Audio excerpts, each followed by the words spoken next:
अयोध्या वासियों को जब पता चला कि उनके प्राण प्रिय राजकुमार राम का राज्य अभिषेक होने की बजाय उन्हें 14 वर्ष के वनवास के लिए भेजा जा रहा है और इन सब के पीछे कैकेयी की दासी मंथरा का हाथ है, तो वे सब मंथरा पर कुपित हो गए।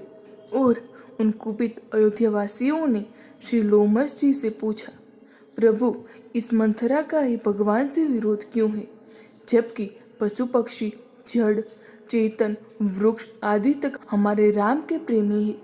यह मंथरा जन्मांतर में प्रहलाद की पौत्री तथा विरोचन की पुत्री थी। उस जन्म में भी इसका नाम मंथरा ही था। इसका छोटा भाई बलि जब माता के गर्भ में ही था, तब देवताओं ने छल पूर्वक ब्राह्मण का रूप धारण कर विरोचन से अपनी सारी आयु ब्राह्मणों को दान देने की प्रार्थना की। अतः दानी विरोचन ने अपना शरीर त्याग दिया, जिसके बाद दैत्य निराश्रित हो गए। वह मंथरा की शरण में गए।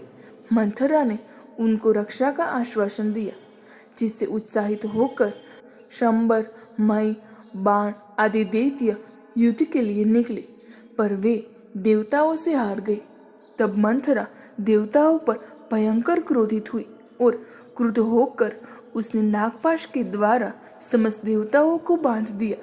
नारद जी ने देवताओं के ऊपर आई इस विपत्ति को वैकुंठ स्थित भगवान नारायण के समक्ष निवेदित की। भगवान विष्णु ने इंद्र को अमोघ शक्ति दी, जिससे इंद्र ने न केवल नागपाश के बंधन को काटा, बल्कि उसी शक्ति से इंद्र ने मंथरा को मारकर बेहोश कर दिया। उस दिव्य शक्ति के प्रभाव से मंथरा का शरीर अपंग हो गया, वह कुब्जा सी हो गई।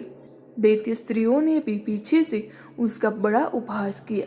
मृत्यु के बाद अगले जन्म में वह उसी रूप में कश्मीर क्षेत्र में उत्पन्न हुई और भगवान विष्णु से प्रतिशोध लेने के लिए कैकेयी की दासी बनकर उसने राम राज्य की स्थापना में विघ्न डाला, जिसकी वजह से वह सारे संसार में अपयश की भागी हुई। उसका ही भगवान ने अपयश मिलने के कारण कृष्णावतार के समय उद्धार किया। कल्पभेद से अलग अलग पुराणों में कुब्जा के विषय में अलग अलग कथाएं मिलती है।